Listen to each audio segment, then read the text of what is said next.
Welcome. This is my third masterclass. This is going to be the time of the month that we gather together moving forward. It'll always be the third Wednesday of the month and always a different theme. I usually announce the theme closer to the beginning of the month. For our third masterclass, the one that you are here to listen to today, we have the natural strategies for perimenopause and beyond. This is always completely free. You are more than welcome to invite anyone you know, any of your friends, a mother, sister, daughter, for that matter. You can never get started on learning all of this information at a young age. Maybe there are some of you that are here on the call today or will be listening to the replay. Perhaps you're not even 40 yet. I say congratulations. That's a forward-thinking way to approach aging because there's so much to know and you can really never get started early enough, in my opinion. This is the kind of stuff that I actually talk to my own daughter about, and she's 20. You are probably here because it's one, maybe it's two, maybe it's all five of these things. Many of you are likely around the age of 40, 50, and beyond.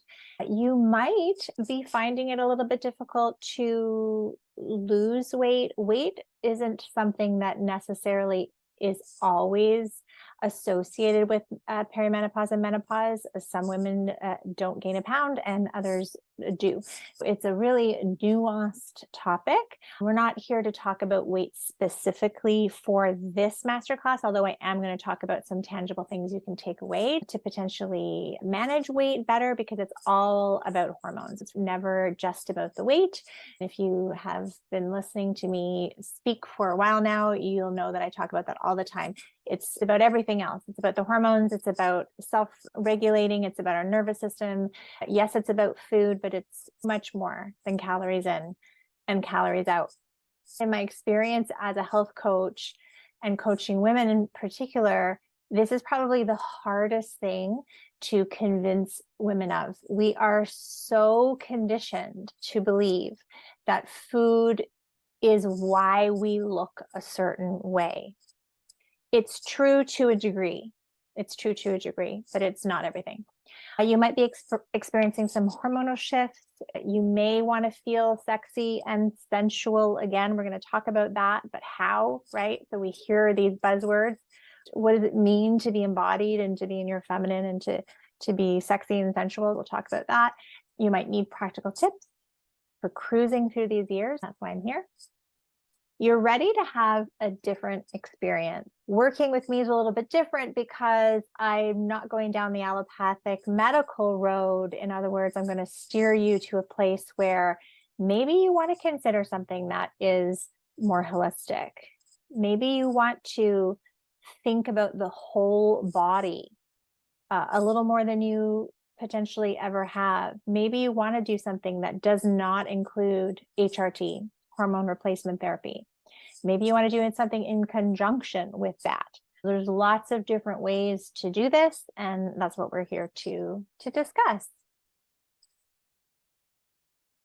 Lots of clients come to me for many of these reasons, for all of these reasons: experiencing better sleep. Finding libido is a big one. I think many people skip right to the part where they sort of blame age and menopause for losing libido, that sort of thing. Again, I think it's never one thing. I think it's the sum of its parts. Be noticed for your radiance. You know, I use the word beautiful a lot, especially when I'm talking on social. You know, my catch line is, I help women 45 and over feel beautiful and radiant in their bodies. I love the word beautiful, but I also love the word radiance, because there really is something about a woman in their 50s, 60s, and beyond that has that inner something. We call that je ne sais quoi, that something that shines from the inside. And that really is the beautiful part about mastering midlife. You might want to be complete with calorie counting. Maybe that's something you want to leave behind forever. Saying goodbye to stubborn weight. We're going to talk about that. Achieving balanced hormones and an easy breezy perimenopause and menopause transition. And yes, it's possible. It is definitely possible. It doesn't always have to be the way people talk about the way it was for them. I'd like you to remember that wherever you are in your own journey of bleeding, remember that your own experience is your own experience. It's a little bit like if you ever had the experience of having a baby. You know, we would hear other women and what their experience was. And sometimes you get sort of pulled into that fear of, oh, it's going to be this way because this is the way, 10 women told me. No, that empowerment and self-responsibility really, truly starts now, which is your experience is the one that you make. So I want you to remember that. For today's topic, let's dive right in. Here are the 3 secrets to breezing through menopause. Hint, it's not that complicated. Similar to how we've treated our bodies and nourished our bodies from a very early age, this adds up. And I think that this is the product of potentially having a more difficult or more challenging time as we age, midlife specifically, than midlife in and of itself. In other words, I mentioned this earlier, we tend to blame menopause for just about everything, when I don't think it's menopause per se. Yes, are there physiological changes that are happening in the body? Of course. But what has happened in the last 20 years to get you to where you are? What are the behaviors and patterns that have gotten you to where you are? We need to look at this as a whole. Here are the 3 secrets, and we'll go through them one at a time. We have 1, immerse yourself in nature. Really, topic number 1 is nature, nature, nature. Topic number 2 is eating more and eating more protein. Topic number 3 is self-pleasure. Self-pleasure can really look like lots of different things, and we're going to talk about that. Secret 1, nature, nature, nature. We live in a society where women are becoming, people really in general, but I'm going to speak specifically to you, to us, to the container that we are tonight, which is women, to women that have become more disconnected to all the natural elements. We get up first thing. Many of us, not all of us, but many of us go straight for our phones, or we go straight to the laptop to work or answer an email, right? We turn the radio on. We might turn YouTube on. Some people still watch television, whatever. We're inundated in blue light. We are living our lives counter to how we were born to live them, ancestrally speaking. We're eating food that is not real, not whole, comes out of a box, fast food or restaurant food. So food, in other words, that is not prepared by us with love. We're conditioned to believe, or we have been deeply conditioned to believe, that the sun is evil, the devil, right? Slather yourself in sunscreen. If you have sunscreen on, wear a hat and sunglasses at all times. And God forbid that you sunbathe or like the sun. We don't get outside and walk.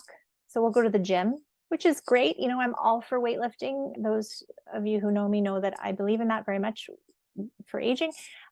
And at the same time, we've deeply lost that connection to the outdoors. And when I say outdoors, I mean more than just sort of skipping from the house to the car and the car to the next thing. I mean, really, truly, the connection that we have with nature will mirror the connection we have with ourselves, with our feminine beings. And that is really, really important.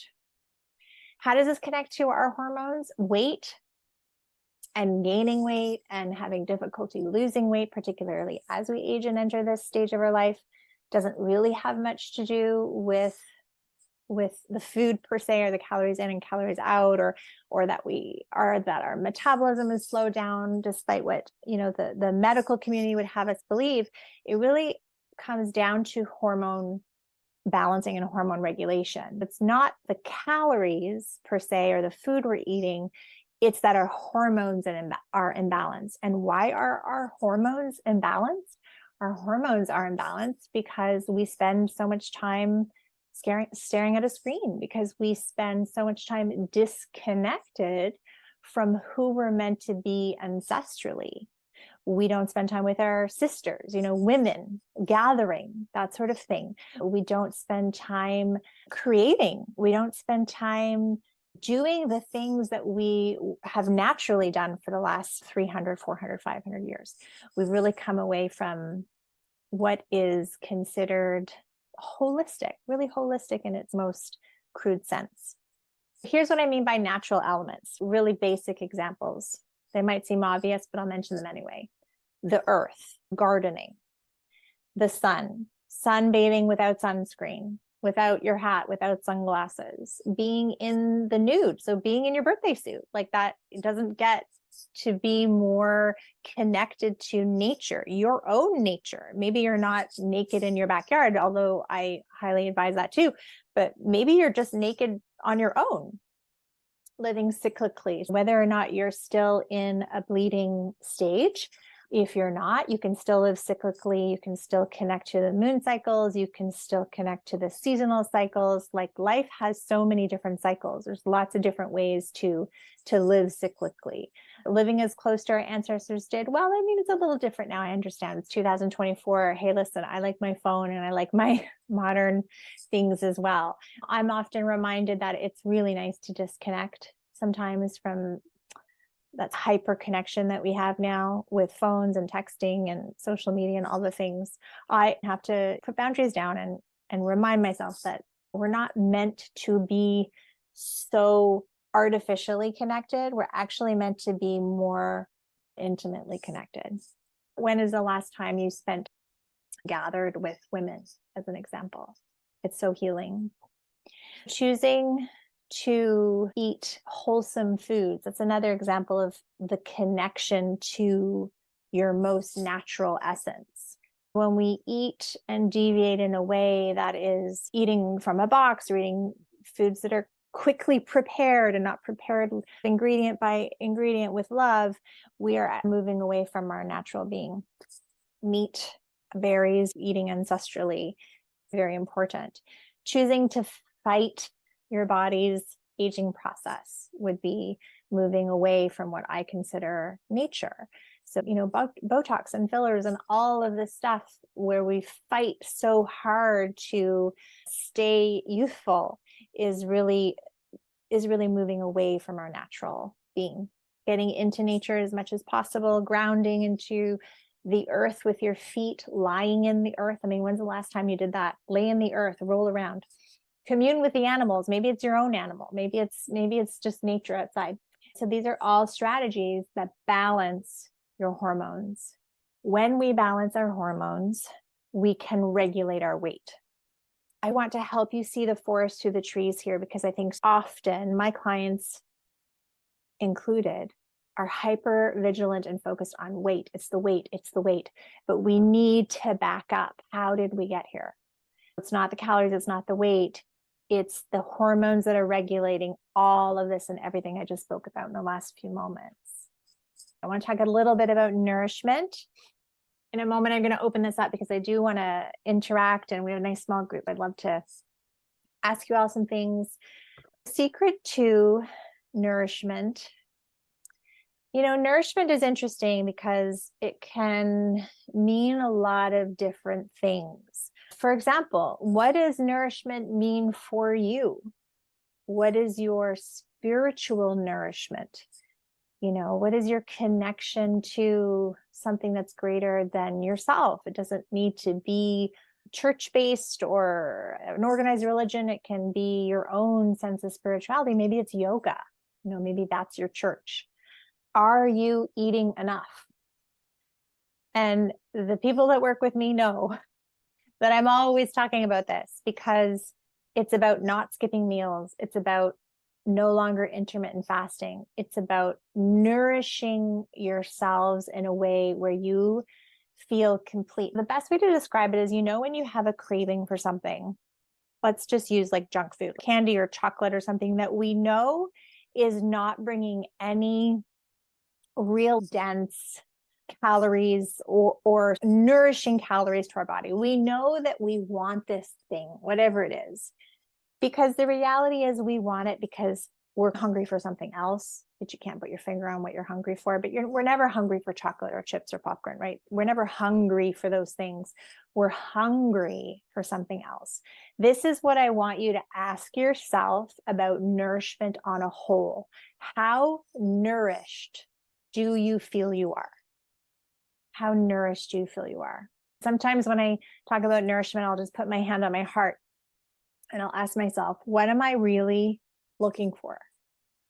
If I'm looking for chocolate at night, odds are I'm probably lonely. If I'm looking for chips and popcorn, I just want to chew on something literally that will take my mind off whatever it is, the thing that I don't want to think about. Think about nourishment from that perspective for just a moment. Protein. My entire last masterclass, almost the whole thing was on protein.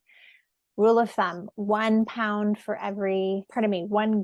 of protein for every pound of body weight that you are. So roughly 140, 150 if you're a 140 or 150 pound woman. That's a lot of protein. You can't skip a meal and consume that protein that you need to consume in a day. It's not possible. It's not possible to skip meals. It's not possible to graze all day long and be complete within your protein requirement. It's just not.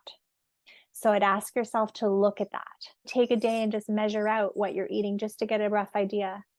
Start to focus a little more heavily on the protein with each meal and paying a little bit more attention. How much alcohol are you drinking? Alcohol is a depletion. It's not a nourishment. It might feel like a nourishment in the moment, but you have to remember that anytime we're numbing ourselves with anything, candy, sugar, alcohol, our phones, we're numbing out. We're not actually finding a deeper connection with ourselves and our spirit. We're numbing. I'm not here to shame anyone. These are just questions to ask ourselves, right?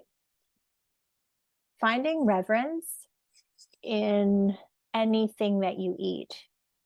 I'll talk a little bit about this concept in the next slide, self-pleasure, because the two really go hand in hand.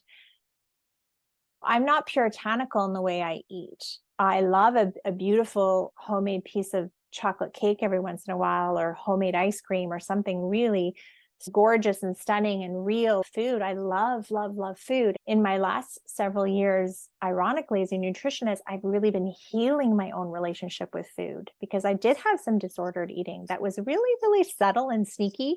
And I really never thought I did, but I became attuned and aware to it and what I was doing, and like counting, oh, I had bread and I shouldn't have bread, and that's too many carbs, and oh, I shouldn't eat that because I had this yesterday. And, just watching yourself and how are you depriving yourself? Nourishment, of course, can look in like so many different things, but with respects to the physical aspect of physically nourishing yourself with food, ask yourself, when is the last time you sat down with something that you really wanted and you just ate it? It was a beautiful experience from start to finish. And you didn't shame yourself for it. You just ate it. You loved it. It was wonderful. That's what I mean by nourishment. And then nourishment, of course, can extend to so many other things. So many other things. Self-pleasure.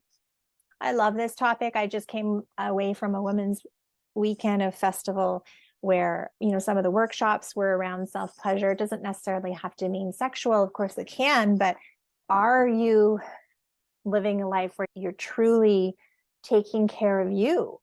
That pleasure for yourself. We spend so much time pleasuring other people, doing for others. Ask yourselves, is this a practice for you? We're naturally feminine beings. We're women. We are sensual beings. So stepping into that sensuality, that can be very different from sexuality. Sexuality and sensuality are two very different things. As women, because we're often leading the family and making sure that all the things are done, we're often really disconnected from that sensuality and sense of self-pleasure because we're rushing. We're rushing to the next thing. We're rushing to this, we're rushing to that. We've got our list. We've got to dot our I's and cross our T's and get to the next thing. Can you slow down? This is all going to regulate your hormones. And what's going to happen when your hormones are regulated and working really well? Weight is not going to be as much of an issue. Embodiment practices, yoga, sitting for a moment, meditating, self-pleasuring techniques. What is that for you? Maybe it's a hot bath, maybe it's a self-massage, really nurturing, right? We go back to the slide before, which is about nourishment. It's about you, putting you first. What is pleasure to you? How do you define pleasure? As you regulate your hormones are more balanced. This is the secret to this smooth transition to the next portal, menopause, whether you're there or not, whether you're in perimenopause or menopause. Ask yourself what your relationship is like with your body. Do you believe that having a better relationship with your body is going to bring you closer to peace and joy?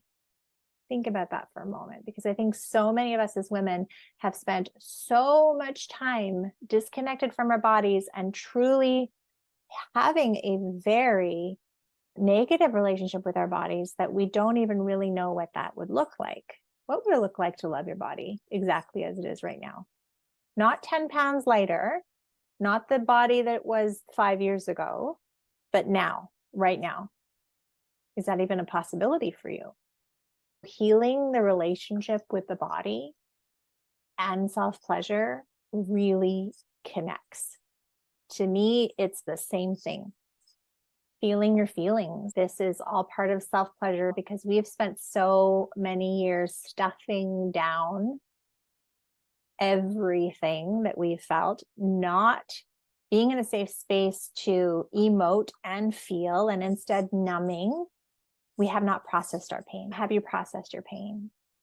If you process your pain and you start to feel your feelings, guess what happens? You make space emotionally, and quite often making emotional space equates to our physical space. A lot of our weight that we're holding are emotions.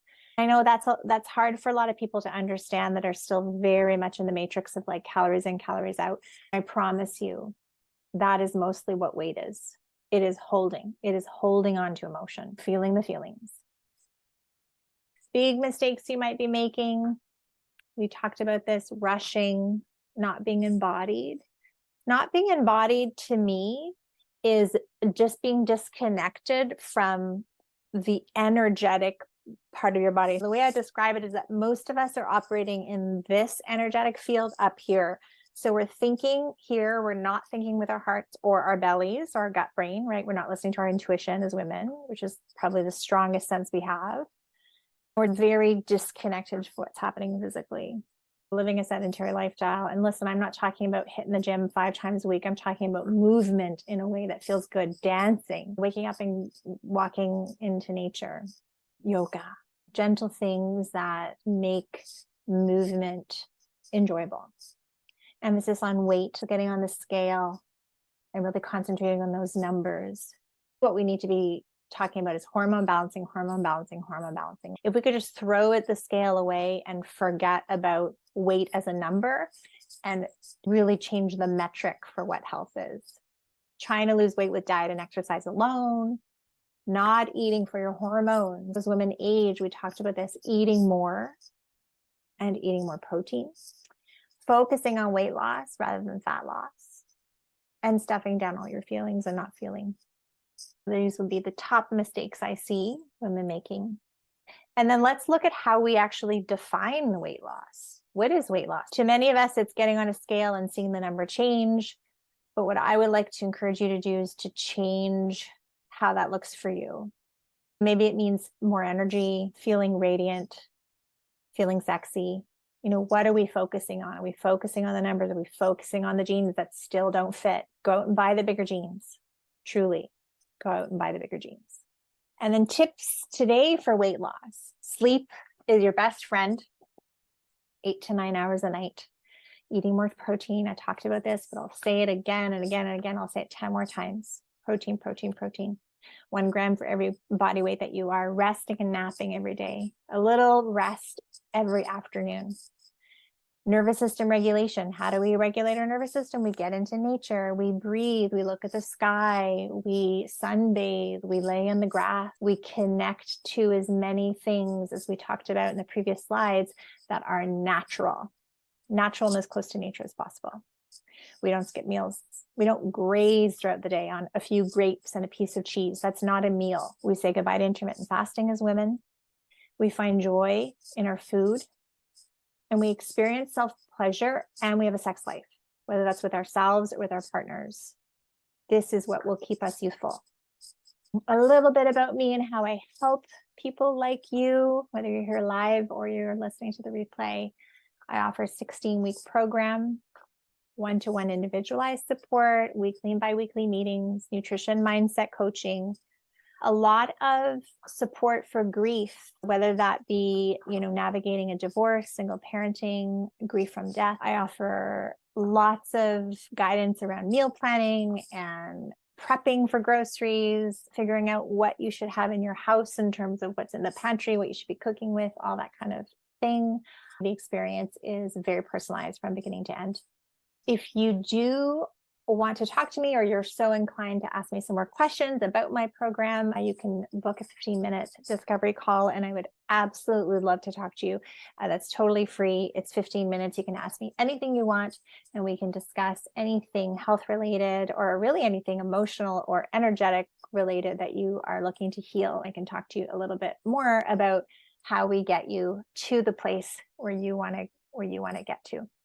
Here's a little testimonial from one of my clients. I would say that the way I stand out as a nutritionist and holistic coach is really that I work with the energetics. It's not about counting your calories. It's really about getting to the core of why you're holding on to weight, why you're resistant to making certain changes, and getting you to the place you want to get to, really help you reach your goals. If you scan this, you will come right to the link. I'd love to hear from the people that are still on the call. If you're inclined to toss something in the chat, it could be something like, let's start with 1 to 10. I'd love to hear a number. How embodied do you feel you are in terms of connection to yourself? 10 being like, yeah, I'm super embodied, I'm there, and 1 being not at all. If you're inclined to share, I would love to see a number. 1 to 10. Sarah, thank you. If there's one thing that resonated with you in the last 40 minutes, 5, Maria. Thank you for sharing. Yeah, if there's one thing that resonates with you that really stood out that you're taking away from tonight's masterclass, please tell me in the chat. Or maybe it's more than one thing. I'll share a story. In this festival that I was attending on the weekend, my biggest takeaway from this embodiment work that I was participating in is the difference between sexuality for a woman and sensuality. I think for so many years, I thought the two meant the same thing, when in fact they are two very different things. Disconnect into the nature, slowing down, and protein intake. Great. Amazing. Then you got it. Go with those and yeah, make those small little changes, and it will make a difference. I promise you, it will make a difference. Thanks so much for joining me. And for those that are listening to this later, please do reach out if you want to book a call. And for those that are on the call, consider a 15-minute call at any time. I'd love to connect. Thank you so much for being here. Have a really good night, everyone.